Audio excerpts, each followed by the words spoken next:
Hey there. Hoping you have a or having a really great Labor Day. And I'm really hoping that you are watching this after it's gone live and that you really enjoyed your Labor Day and weren't on LinkedIn or YouTube or any of these other places. But if you're listening in live, would love for you to say hi and ask any questions. I'd love to have a moment to interact with any of you who might be checking things out live here. And today I'm going to be talking about practice and why it's so important.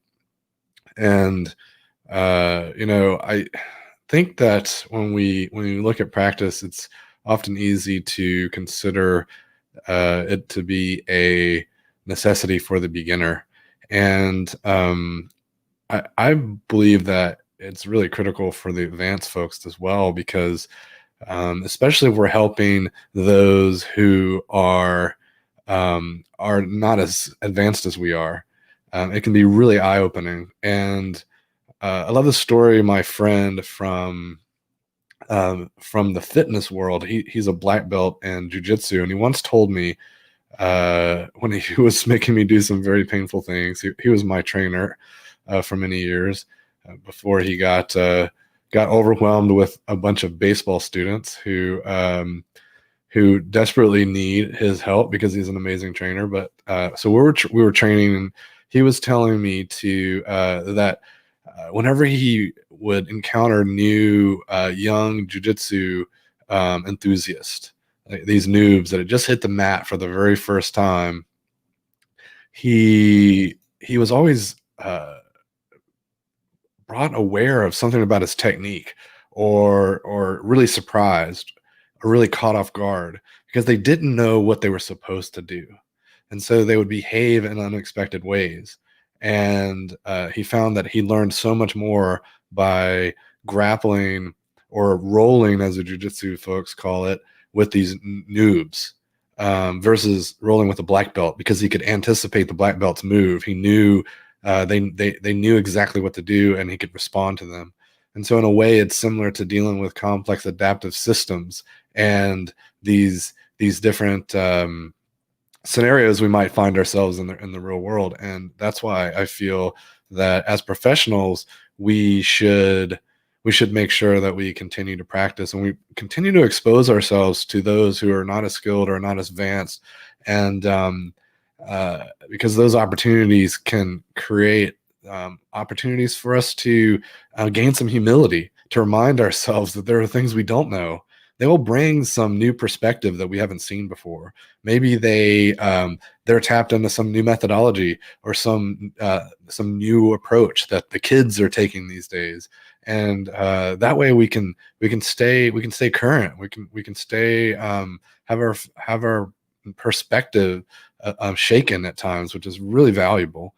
We can gain that nuance into the skills that we already have, because they may, let's say, challenge us to approach things in a slightly different way.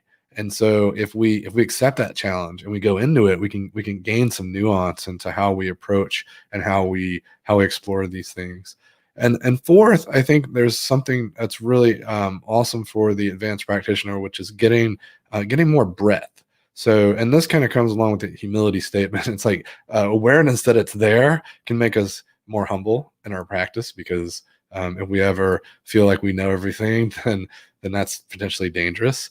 And we should lean into the fact that there's way more to learn out there, and we can gain a lot of breadth in our practice. And of course, for the noobs, for the folks that are just getting started, confidence is so critical to facilitation. And if you practice, then you can build more confidence, and you can learn, and you can get really comfortable with the tools.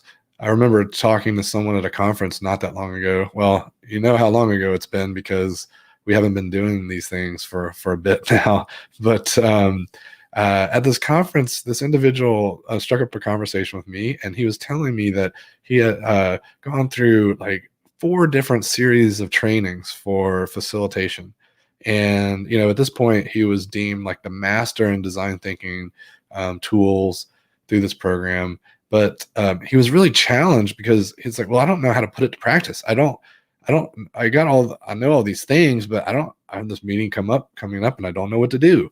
And so we just sat down and talked about it. And I was like, well, what do you think you might do? And he had a lot of great ideas, but he just lacked the confidence to take his ideas and put them to action because he was worried he was going to get it wrong. And so it's so critical to have these moments of integration where we take our thoughts and we push them into our context, and we sit with them, and we kind of explore them and see how that impacts us and how it works. Also, I think it comes down to awareness as well. So reminder that there's many ways to build and explore and to go through this work. And when we think about how we learn and how excited it can be to discover some new thing, and it's easy to latch on to that first way of doing things, or that very first concept that introduced us to this way of working, to this way of thinking. We can hold on to that very dearly. And the danger of that, there's a very tender moment and it's very special. And, it's worth like honoring that and respecting it. But we have to also be careful because it can lead to dogma. We certainly don't want to hold on to those precious moments that we're so fond of so tightly that it leads to flawed thinking, or prevents us from deepening our practice because we can't explore other ways of doing things. And so it's really critical that we really lean into that awareness and realize there's so much out there. And even though we learn facilitation through this specific lens, doesn't mean that we can't explore it in other and new ways.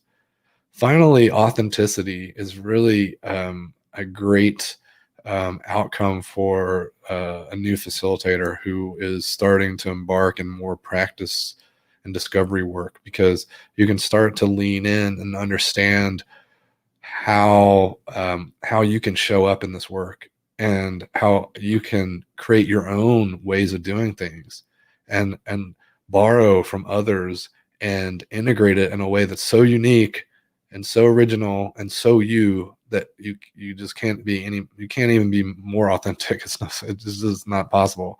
So that's what really excites me when um, I think about the potential that can come out of practice. And that's really the reason why we have facilitation practice every week. And just wanted to I found this really awesome quote from Wolfgang um, Mozart, and it's really resonated with me as to why we do this work, and why I feel like practice is so important to me as an advanced practitioner. A man, and I should say a woman, of ordinary talent will always be ordinary, whether she travels or not. But a woman of superior talent will go no will go to pieces if she remains forever in the same place.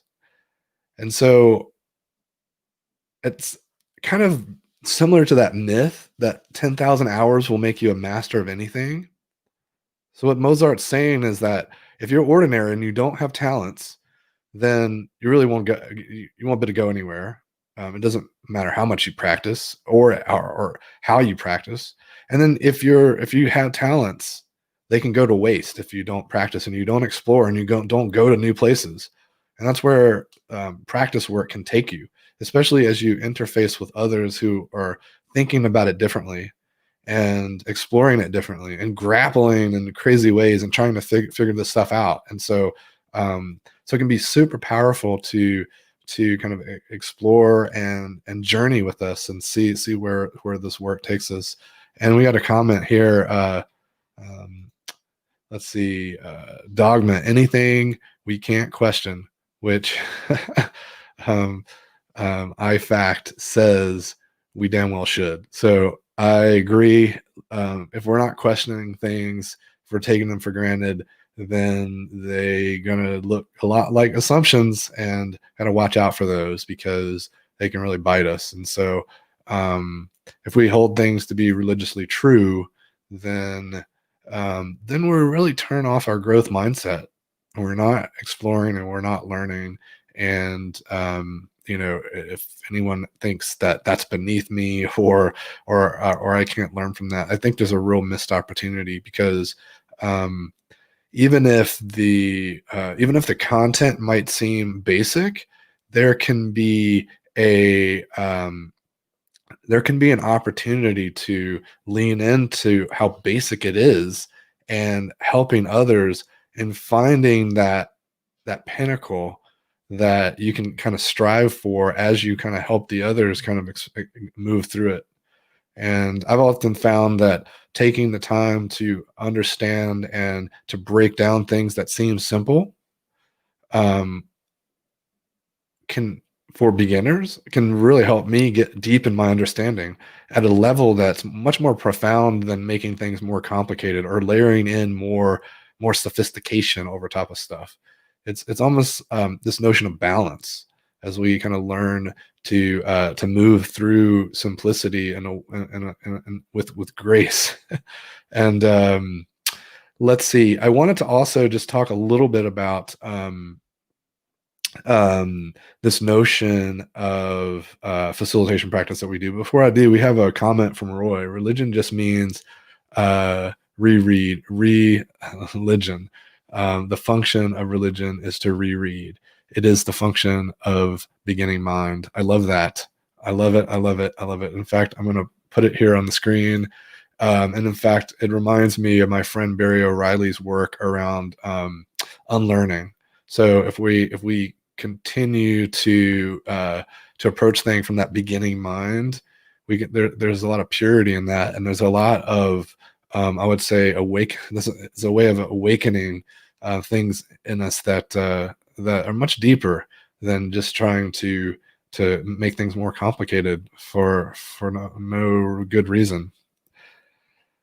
So with that, I wanted to let everyone know about facilitation practice, and I'm really excited because we're about to turn a corner. We recently experimented quite a bit with our control room app, which I'm still very excited about, but we're going to take a pause on that, so we won't be using that in our facilitation practice for a minute while we do some work based on some discoveries we made. And we're going to really focus on using Zoom and using some standard virtual meeting techniques using Mural, Miro, etc. Our communications will be over Zoom, and we're going to start hosting a guest facilitator periodically. So you'll be seeing some folks that are well known in the facilitation communities, and we'll also still be hosting our sign-up sheet. And so the way that works is that anyone can sign up, just like karaoke. If you have something that you want to try out, that you're interested in seeing how it might work in the virtual space, or maybe you've encountered something that works in real life but doesn't work in the virtual space, and you're trying to figure out how to translate it, and you have some ideas, but you're a little bit skeptical about showing up in front of a group of 15 people and just going for it. Well, facilitation practice is a great place to do that. You can come sign up on our sign-up sheet, just like karaoke. We go through the list and call names. If we have a host, the host will kick things off, and they will run a method to kind of demonstrate a technique. And even if they're advanced, they may be trying something out for the first time, because we're always inventing and rereading and approaching stuff from the beginner's mind, just like Roy suggested. And how do we do that? And we do that every Thursday at 1:00 Central.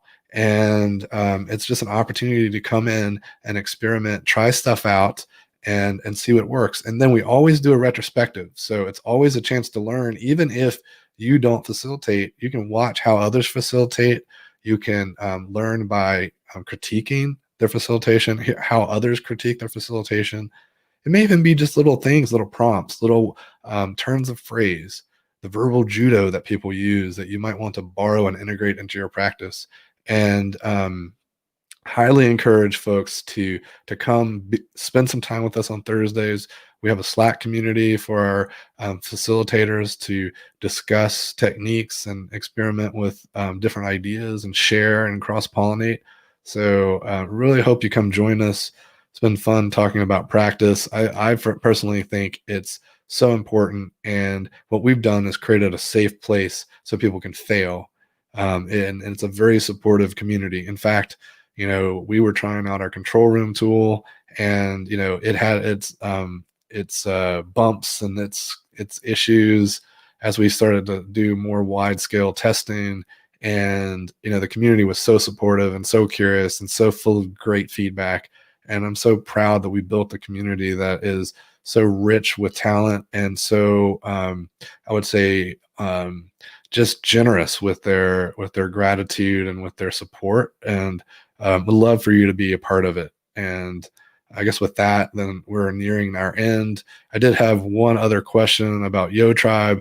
My initial experiments with it have been interesting and fun. I guess my one challenge there is a lot of clients, if you're facilitating meetings for clients or even in-house, AV can be challenging because they may have specific tools that they've allowed folks to use. And so that's one of the reasons I feel like if we can build on top of Google Meet and Zoom, we're going to be, and also Microsoft Teams, going to be a much better spot than leaning on tools that AV tools that aren't allowed inside the company.